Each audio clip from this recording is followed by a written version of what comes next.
Today, we're going to talk about Singapore's transition to more sustainable energy with two leaders from the EV industry. Joe, tell us about yourself. Joe Nguyen. I'm been in Singapore for about 28 years. I'm infamous for bringing the first Model S into Singapore in 2016 and creating all this news. So that's Joe, and we have Paul. Hi there, yes, so I'm Paul Osford. I'm the Vice President of the Electric Vehicle Association of Singapore. And I was inspired to get involved around electric vehicles thanks to Joe and his Tesla, and I arranged the first Tesla meetups, which happened in 2016, and things have snowballed since then. And you did remind me that I'm actually also the president of the Tesla Owners Club of Singapore. Yeah, something I sort of missed out just now. Yeah. So we have Joe from Tesla Owners Club of Singapore. We have Paul from the EV Association of Singapore. But both of you have actually a longer history beyond that. Tell us about how you first met. Yeah, when the news came out and I brought the first car in and I did the interview with Tech TV and it went viral. There was a community of people in Singapore that reached out and said, "Hey, can we check out the car? Can we talk a bit about EVs?" And Paul was one of the earlier people who reached out and all the stuff, though we didn't meet until later on. And I happened to be able to get access to the Gigafactory event, the first opening in Sparks, Nevada, and it was obviously in the U.S. And Paul was like, "I would love to go." So. Yeah.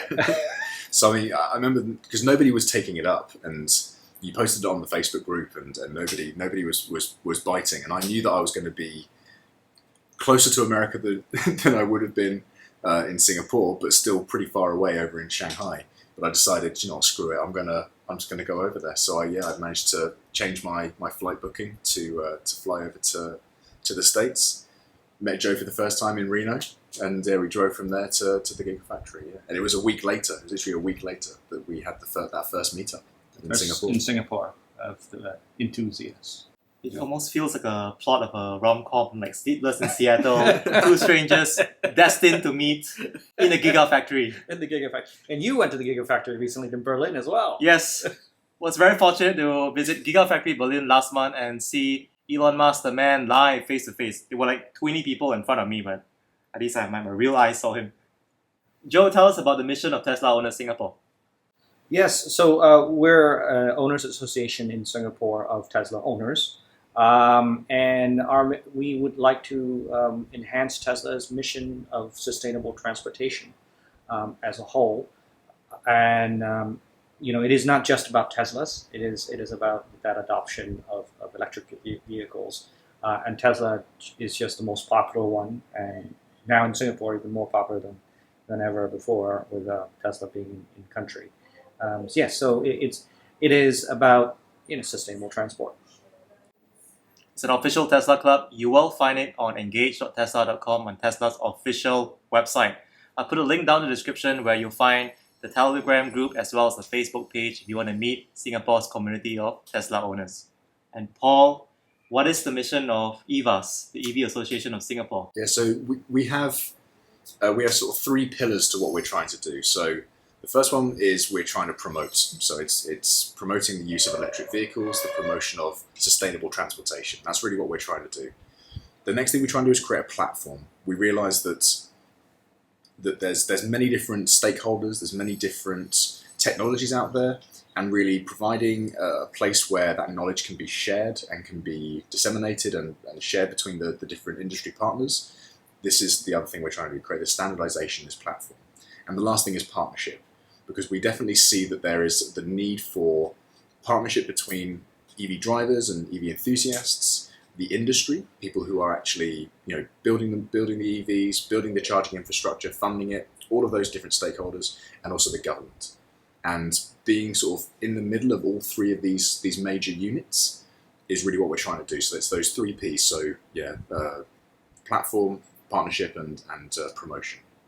And we have announced a partnership with EVAS as well, the Tesla Owners Club, because one of the pillars that you look at is the consumers, and we have the largest consumer group of EV owners in Singapore at the moment. Yes, we do. And we're looking forward to how do we engage with EVAS to engage with the companies, corporates, and government, right, with the same mission. We know of like Tesla owners UK, Tesla owners Silicon Valley. What is the UK or US equivalent of EVAs for international audiences? Is there one? I don't know. Ah, I don't know the answer to that question because I've not really looked at EVs in the UK at all too much. Well, I'm sure there are lobby Yeah. groups in various Yeah. countries and markets everywhere, but there are also oil lobby groups. So that is true. I think they're more powerful. That is true. I would say here in the region, Yeah. there are other EV associations. There's of Malaysia, of the Philippines, of Thailand. Yeah. So these are ones I'm actually more au fait with. So there are definitely these organisations which are trying to do that, be the spokespeople for the entire industry rather than just individual conversations happening. It's bringing all those parts together. And let's talk about Singapore, Paul. So, Let's do it. internal combustion engine cars, EVs, the scales are tipping. Is this Yes. a point of no return for EVs? So I think we're definitely starting to see that trend and that change.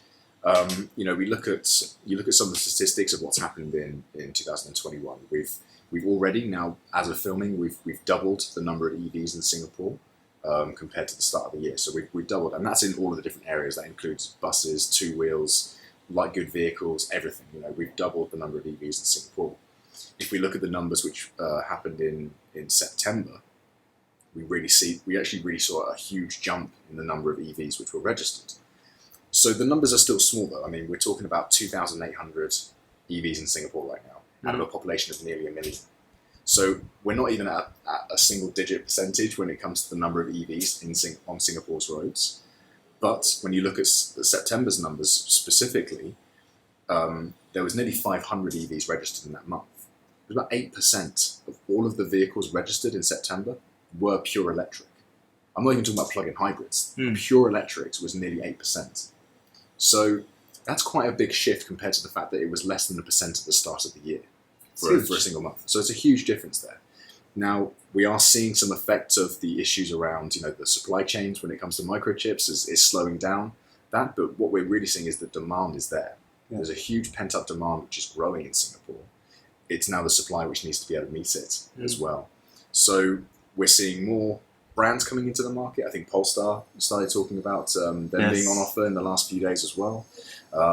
So I think all we're seeing is more vehicles are becoming available. More frequently are we seeing these new announcements, more announcements around EV charging infrastructure as well. So the trend is very clear, I think. The traditional manufacturers have come out, as you mentioned, with the Polestar, which is Volvo. Yeah. But Mercedes has their new EQA out as well. BMW iX3 out. Audi has been pushing their e-trons, and then the Chinese, which I think is actually quite exciting because I think they will be one of the top manufacturers in EV worldwide because they just have that capability to manufacture and the scale at which they can make them, but also on the software side that they can invest a lot more than traditional manufacturers are able to do on the software front.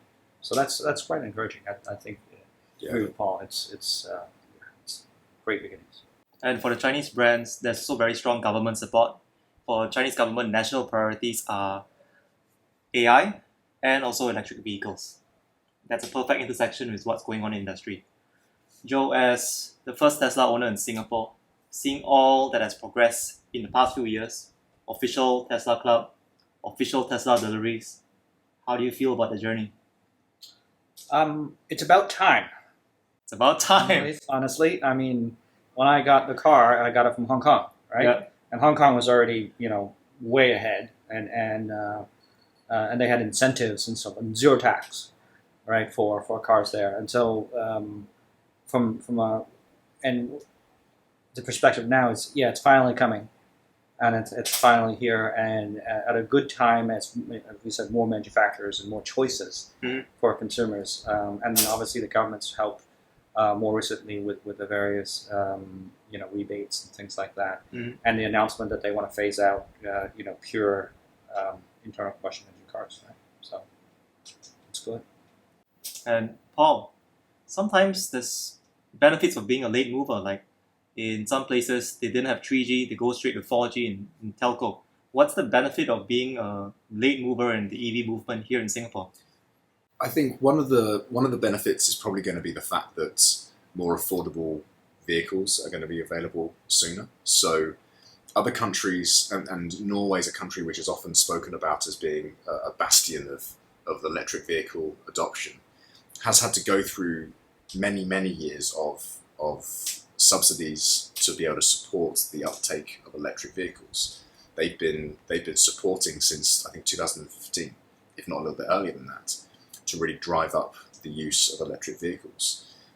Singapore maybe is not going to have to do that for quite so long, just due to the fact that we're hopefully getting close to that tipping point where EV battery manufacturing reaches this golden number of $100 per kilowatt hour, and at that point there, EVs may not even need subsidies anyway. They will just naturally be cheaper to produce than an internal combustion engine vehicle. So sometimes coming a little bit later on means that you are able to reap the benefits of others who are the early adopters to really get the technology where it needs to be. But it is a shame that it's taken so long. Like if we go back to 2016 again, I looked at the numbers the other day, and I think there was 33 EVs in total in Singapore in 2016. By the end of it, anyway. Yeah. Only 33. Yeah.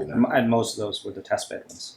Exactly. So, and we were the whole time, and that first meetup was really where some of the names of the industry here in Singapore met for the first time as well. We've got Chris from Tesla, Terence from Greenlots, and also from the EV Association as well. So, it's and even then, we were all talking, like, why isn't Singapore further ahead when it comes to electromobility? It's the perfect place. Range is not as big a concern compared to other countries where hundreds of miles are sometimes needed, to go visit family, and to do even commutes can sometimes be very long distances. So it just felt like this was the perfect place. So it's a shame it's taken so long, but we're happy that it's happened. Joe, because we are a little bit late mover in Singapore, around the world, many Tesla Owners Club started first with original Roadster owners, Model S owners. So how does Tesla coming into Singapore this late in 2021 change the dynamics of a Tesla Owners Club here? What they found is that we were ready for them. We were more ready for them to open the office because there were already parallel imported cars here, and there were already a group of people who were interested. So even before they opened their doors, we were already like, can we become official? And they're like, you can't become official until we open our doors and that we're officially in Singapore, start delivering. Then we can look at you to become official status. So we were ready for them. We definitely benefited from a lot of the experiences from the global Tesla Owners Clubs, seeing what's transpired around the world. Yeah. And how we operate, like what do we do? How do we help as more people come on? And one of the things that Tesla is such a new and different experience that new owners kind of need that almost hand-holding or sort of walkthrough and questions and all that stuff on various forums and stuff like that. What do I do now? What do I do now? And it's like, that's okay. That's easy. That kind of stuff. So we benefit from that, and we knew what was coming and what was needed by the new owners. Definitely coming across as a lot more ready. Paul, what does it take for Singapore to be the Norway of Asia Pacific? So it's already started that process. So I think we've seen a very strong position from the government, which is that electromobility is the way forward. They are definitely, they're setting goals and targets to phase out the use of the internal combustion engine, which really sends a message to the industry that this is the direction Singapore is going to go in, and there is a shelf life if you want to be selling internal combustion engine vehicles in Singapore. So it sets that standard out. The next thing is that it's providing financial incentives. So things like the early adopter incentive to try and reduce the upfront costs, the vehicle emissions scheme, which also provides money off for cleaner vehicles, but at the same time, it also punishes those which are high emitting vehicles as well. So it creates the disparity between these types of vehicles. Extending that to light good vehicles as well. So one area which we know electric vehicles have a really good position in is where you've got high mileage. So if you're supporting last mile delivery vans and small service vans, to be able to convert them to electric by giving them an incentive as well. Singapore's done that.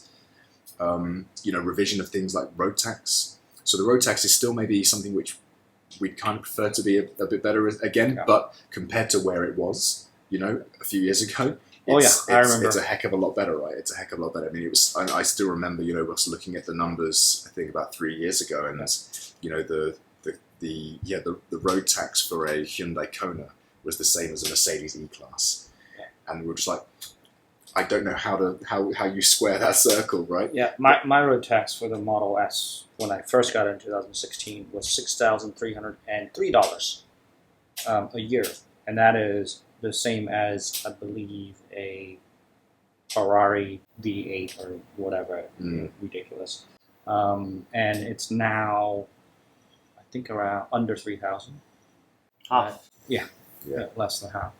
So that's the change in the last 4 or 5 years. But it still has ways to go because I think the formula needs to be rethought. It's based on essentially power rating is what they call it. But it needs to be rethought. Yeah, and we see a similar thing with the COE categories as well. I mean, the majority of electric vehicles fall into the Category B function, and that is what's caused what we've seen this year, which is due to the increased demand and supply of electric vehicles. The Category B, especially COE, has risen quite high. In price, right? We're talking sort of 7-year records being broken, right? I think the other thing we've also seen is the government has also put a very firm stamp on, we want to build out the electrical infrastructure as well, which is going to support those EVs, which is the other side of the coin, right? A lot of people sometimes just look at one side of it, but you have to realize that both sides need to be looked at the same time. They're very much complementary, the infrastructure to keep those vehicles charged up and the vehicles themselves. So hearing from Paul, we have the regulations, we have the infrastructure. The LTA is going to basically get us 60,000 EV chargers, 40,000 public, 20,000 private by 2030. Joe, one of the biggest change that we need to adopt when it comes to the transition to EVs is also mindsets. And one of the biggest mindset shifts is when you go from internal combustion engine car to EVs, you can't go to the pump 5 minutes and it's done. Yeah. So the whole mindset of charging your car overnight or quick charging has to change. What's your take on how do we make this transition in mindsets? I think the first people that get cars, they have this thing called range anxiety. Right? When it dips below 100 kilometers of range, they start to have a concern, they think to fill up is going to a petrol station and standing there and waiting for it to fill up, and that's just okay. That's 10-15 minutes out of my time, and that's that. There needs to be a shift in how you spend that time and where you find that charging lot that's convenient for you on a regular basis, and then you can do your grocery shopping, have dinner, all that stuff at the same time. We call it I think destination charging, right? You choose your destination, there's a charger there. You can maybe even book one there, and then go there and leave it there for a couple hours, and then it's done. And you do that a couple times a week, and you never have to worry about it again, right? So there's that sort of the way that they would think about plugging in the car and around their schedules is something that people we need to get used to. And then once they see more charging lots, I think they'll be more amenable. But I think people here in general are more concerned than they need to be. Obviously, when they get the car, they'll figure it out. But before getting the car, they're very concerned. And then always compare that to the number of chargers in Hong Kong, to the ratio to the number of electric cars. And Singapore is already almost 1-to-1. And Hong Kong, I think, is 5-to-1, as in 5 cars to 1 charger. Right? Singapore public charger is 1-to-1 at the moment. Actually, it might be lower now since there are more cars on the road. yeah, there are more cars. But then again, the EV infrastructure has actually increased quite a bit as well. Actually, there's a lot of private EV charging stations which are installed as well. So, but it's very true, and I think it comes down to sort of the exposure to the technology. That they don't see EVs around on the road as much. They don't have friends and family who own EVs, so they don't have this sort of this not even secondhand, first-hand stories from friends and family, which are saying, this is how easy it is. They don't see the EV charging infrastructure as much, so they're not exposed to the technology, and because of that, there is still fear. And we've recently held a survey about we surveyed 1,000 people about electric vehicles and the EV infrastructure, and range is still one of the top concerns which people have, the general public have about moving to an electric vehicle. Their worry is that they're not going to be able to either charge it up when they need to, and they're not going to have the range they need to get to the destination they're going to go to. But what we see is that when people do start to use electric vehicles, is that those worries soon go away, because they start realizing, there's a charger at my home, especially with this first government tender. Many of those locations are going to be at Housing Development Board, residential locations. Or there's going to be one at my office. And again, JTC is one of those agencies which has offered up locations as part of that tender as well. It's not in my, the parks, East Coast Park, West Coast Park, they're going to have EV charging stations by, September next year as well. These are locations where people drive to and they spend time at. And so, as they start to see this more and more, they'll become less worried about those things. And so, I think.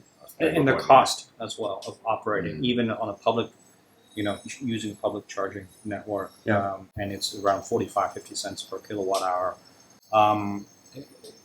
That is, I would say, almost half of the cost to operate a internal combustion car, right? Because price of petrol actually has been going up recently too. Yes. And so when you compare, a typical month of someone driving 500 kilometers a month, that becomes significant cost savings. Yes. A big way to change mindsets is to educate. And one of the best ways to educate is to show rather than tell.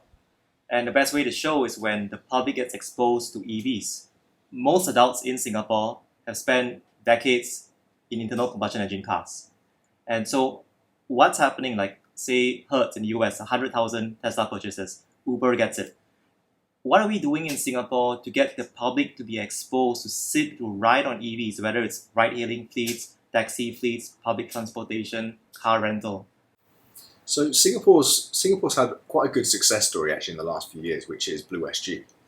And so Blue SG has proven to be very popular and proven to be a very useful service that a lot of Singaporeans use every day. Hundreds of thousands of journeys have happened in Blue SG cars. So the Blue SG system, for those who don't know, is a purely electric vehicle car sharing scheme, and they've installed hundreds of charging stations all across the island in a number of locations. It isn't congested in places; it is literally island wide, and they have hundreds of these vehicles which are parked at these locations, and people can just using their phone, using an EasyLink card, they're able to access these vehicles and drive them, and they're charged for the time they have those vehicles. So it's these super short rental type of systems. But this has exposed a lot of people. And when we talk to members of the public and we talk about electric vehicles, usually their main touch point is the Blue SG system, because they've seen one in their HDB or a friend's HDB, so they're aware of it. So we've seen things like this. We're seeing more and more of the fleet companies talking more about their electric vehicle plans as well. And we've seen SMRT Strides start to roll out their electric vehicle taxis as well. The very, very easy to see bright green taxis on the road, right? Really visible, and people have started to use those and I think they're, I can't remember the numbers from the latest thing, but I think we're getting close to 100 of those being on the road now, which is great, And so these are things which are happening now, which are exposing people more and more to the EV ecosystem. From our membership at Tesla Owners Club, almost everyone that gets a car starts giving people rides. Like they love driving now; they love getting out on the road. On the weekend, they go out and give friends rides, even during COVID and everything, mask and everything. But they're giving a lot of people rides, and a lot of them are will say that, oh, my friend just tried it. He's gonna buy one. Oh. His next car is going to be a Tesla, or at least an EV, right? Mm-hmm. And so that kind of consumer enthusiasm is actually quite helpful on the viral front, and getting people, more used to having more friendly, have a friendlier attitude towards that, and not like I want to hear an engine noise. Like you're not. There'll still be the petrol heads, which it is, everyone has their own preferences. Yeah, and to be fair, I mean, on my personal view is the internal combustion engine is never going to completely disappear. It's still there, but I think it's going to be more of a hobbyist thing. At the end of the day, we haven't gotten rid of the steam engine entirely. There's steam engines are still, trains are still, done, on certain railway networks, just purely as a hobbyist type thing, or just for it's a historical thing. We haven't got rid of the horse, even though we got rid of the horse for most of our transportation needs in the early 1900s. So Yes. they're still around. But they're just used in different ways. So I definitely can see the internal combustion engine surviving. It'll be the niche hobbyists. It'll be those who really do enjoy and love it.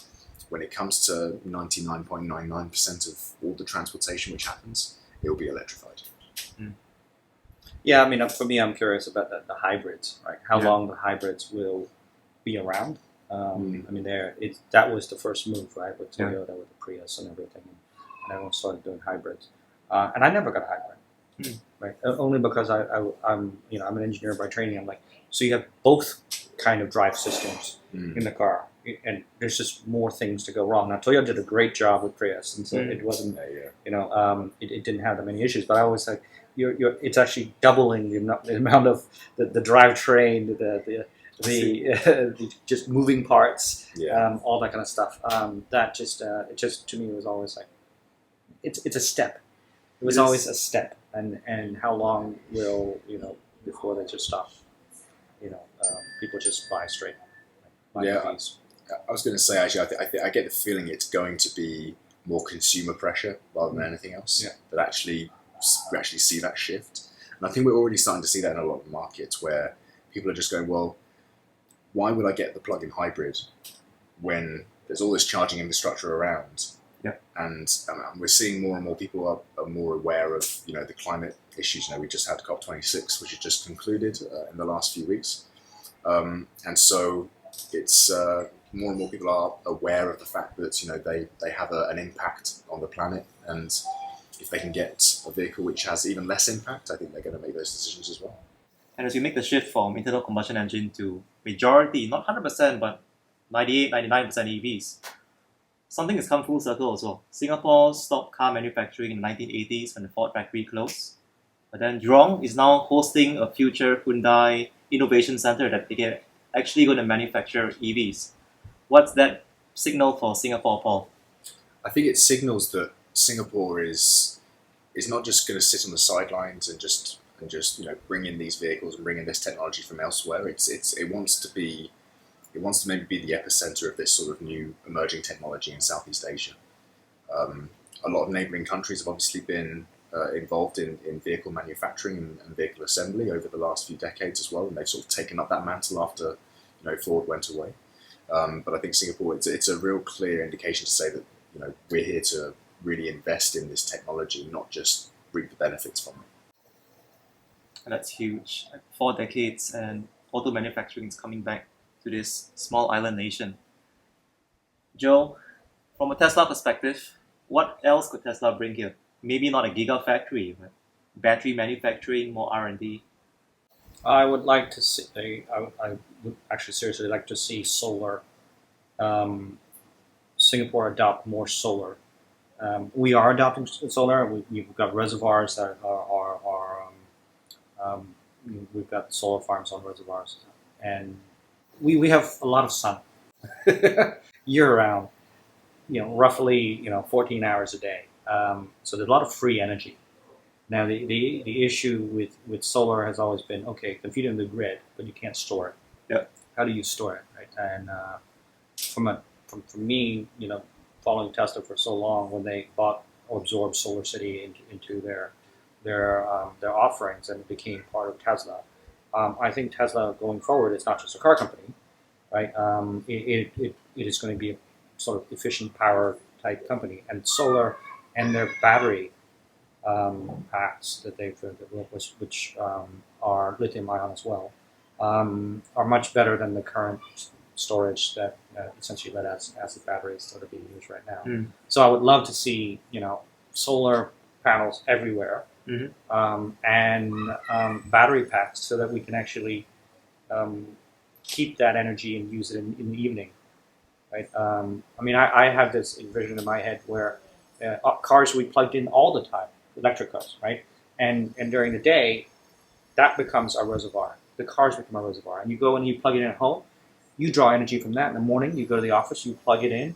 That puts juice back in, and the cars actually become our batteries, Mhm. right? And I think and that saves a lot of infrastructure costs. It's a beautiful picture. It's yeah. I think this is the big challenge Singapore does have is actually infrastructure.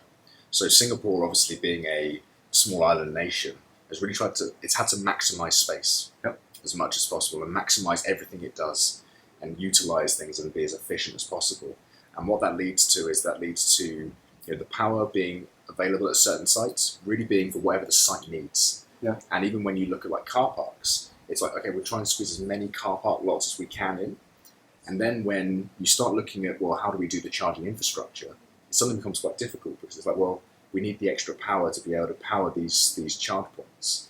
We need extra space to put the charging point in a safe location to actually be able to support these lots.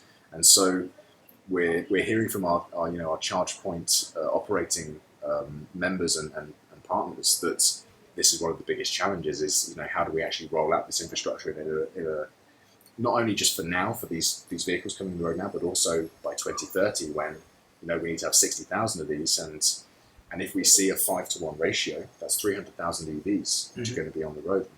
It's a huge number of EVs. How do we support those vehicles and those users? And so Singapore is going to need to invest in that technology. Hyundai, when it comes to their Ioniq 5, which is the vehicle which is going to be produced in the factory, they are now testing. They have a pilot project for a different type of business model where the battery is actually part of the business model, where it's like a battery as a service type thing. So you can see that there is something here about how we use that battery technology as well to support the overall infrastructure as well. Demand for electricity is going to go up as we electrify, as a lot more EVs come in, EV chargers come in. And some people still feel that there's a big difference between Singapore and say Norway is it. For Norway, 96% of energy is hydroelectric. In Singapore, 96% of it is still natural gas. It's the cleanest form of fossil fuel, but it's still natural gas. So when people have doubts, they say, Joe, I'm not sure whether an EV is still cleaner in Singapore. How do you respond? Well, either comes out of the tailpipe or it gets cleaned up at the power plant and it doesn't get released into the air directly, around people or around population centers. That's an obvious one. I mean, if you don't realize the fact that a car driving down, spewing out whatever, even if you may or may not see it, it's still spewing that straight out. Whereas at a plant somewhere in Tuas or whatever it is captured.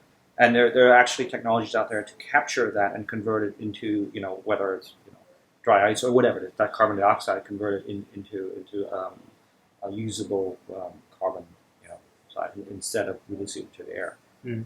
And to me, that's an obvious one. If a conflict doesn't actually quite understand that, there's a big issue. I mean, you can see it.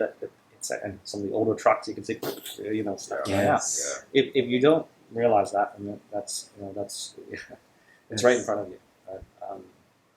you. There's questions of the efficiency as well, right? And electricity is everywhere, and this is why I think solar would be great for Singapore. Is that it is free, it's available, it's renewable or sustainable.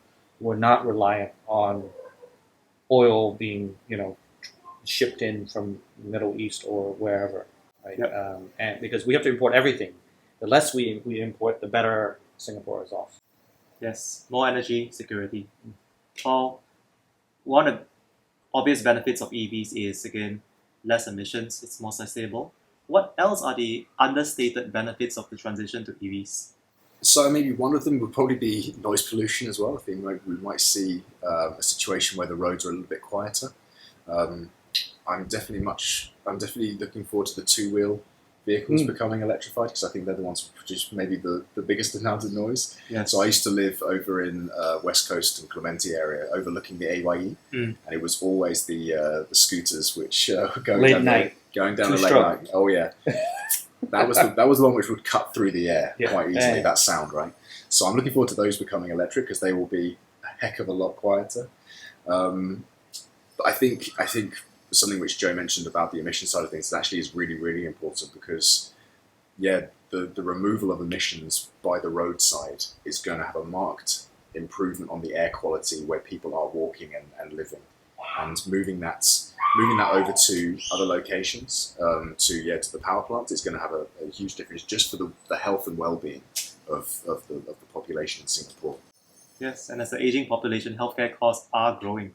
So that's one of the not commonly thought about side effects of the transition to EVs. And I mean, we've also, I don't know whether you've realised, we've had a bit of a respiratory issue over the last couple of years with with COVID. Yeah. People's lungs aren't. Some people who have had COVID are probably going to want to have cleaner air in the future as well. I know long COVID is a thing for a lot of people. And so having cleaner air to be able to breathe is probably going to be a good thing as we see these problems emerging in humanity as well. Agreed. It's a great legacy leave behind for kids. While it's not EV solely related, the whole automated driving as well, which is informed by AI and all that stuff. It is Tesla is doing it and other cars are doing it. It doesn't have to be an EV. It's just that the drive systems on an EV are so much easier for an automated computer to control versus throttling, going up and down, and all that kind of stuff. So EVs tends to be the ones that will go towards automated, driving. And I think in the future that will happen. And it won't be next year. It won't be. I don't think it will be 10 years from now necessarily.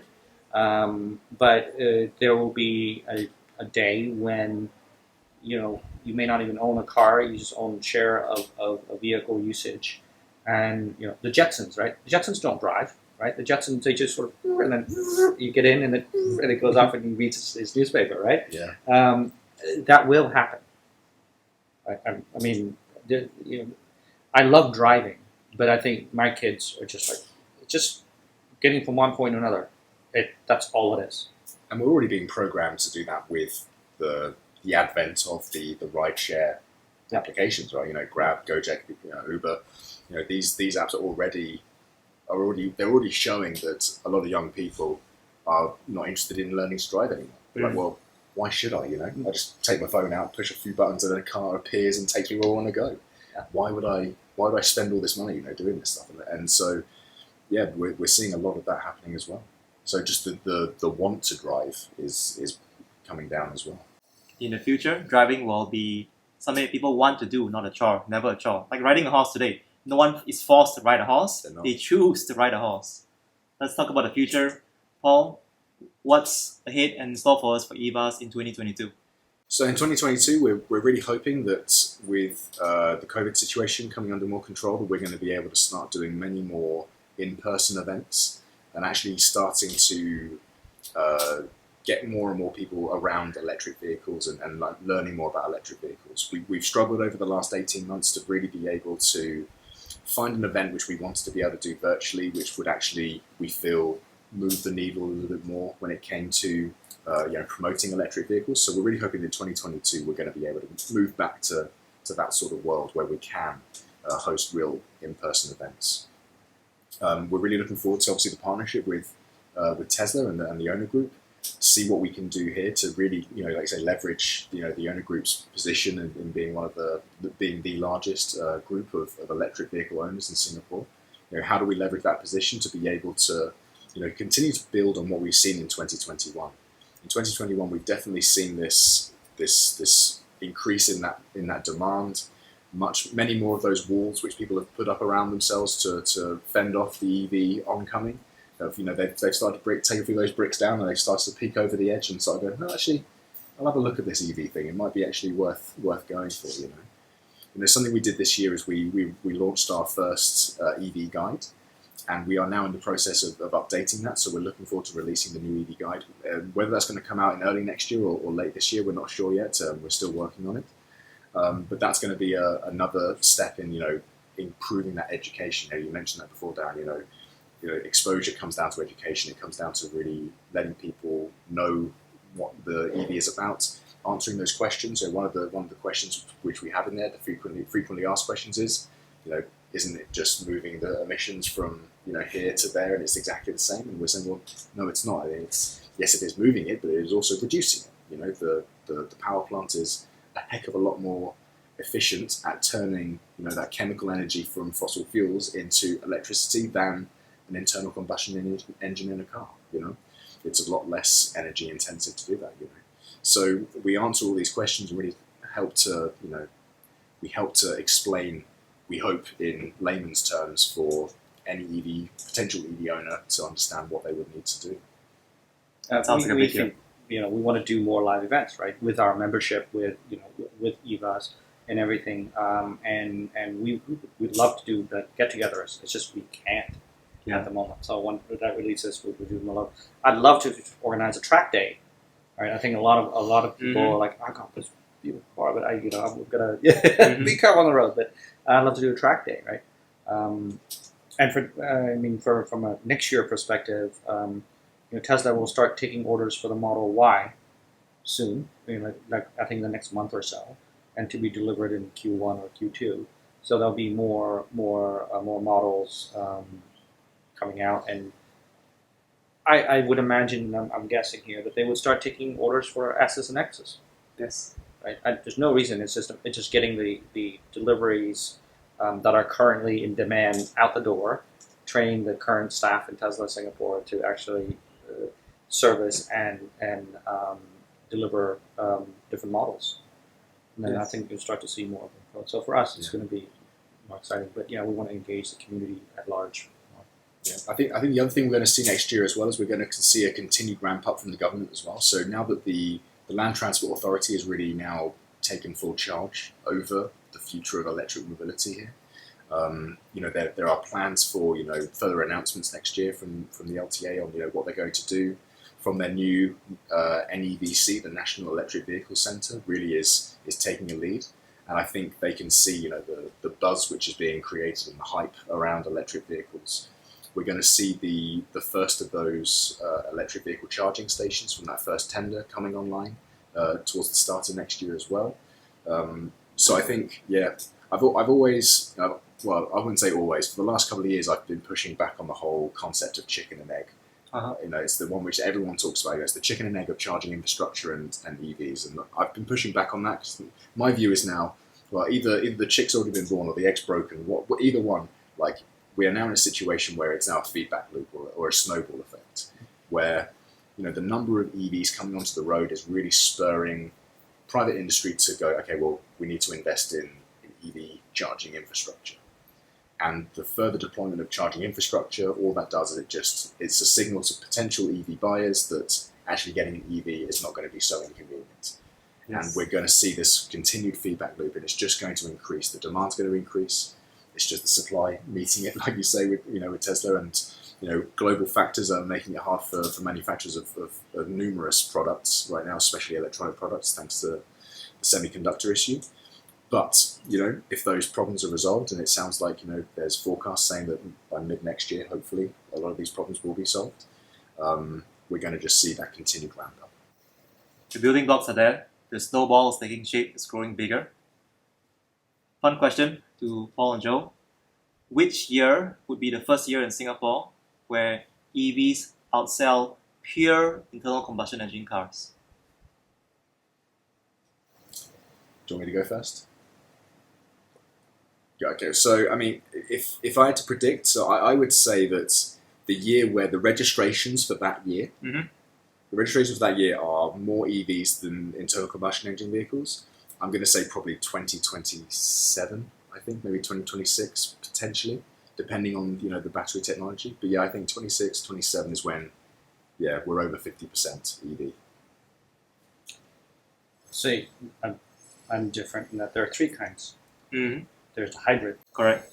Right. There's pure EV. There's the hybrid, and then there's there's the pure ICEs. Right. Yes. If your question is when do the pure ICEs overtake the the pure EVs overtake the pure ICEs. Yes. Forget the middle hybrid for the moment and just look at those two. I'm going to say 2025. Okay. Does that change It's on. things for you? The race is on. Let's go. Okay. I'm waiting. So EV is 50%, like pure EV is 50% of the car population. Yeah, I would agree with you. It's probably around 27. But if pure EVs over pure ICEs. Yes. So it might be a case of pure ICEs are like at 30% and pure EVs are at 31%. Yeah. I'll put my reputation online and I'll say pure EVs, 50% of the market, 2025. Let's find out. Come back to this video in 4 years. Thank you, Paul. Thank you, Joe. If you found this video useful, insightful, please click the like button. Hit subscribe to stay updated to more interviews like this. Take care. Bye-bye. Thank you. Thanks, Darren.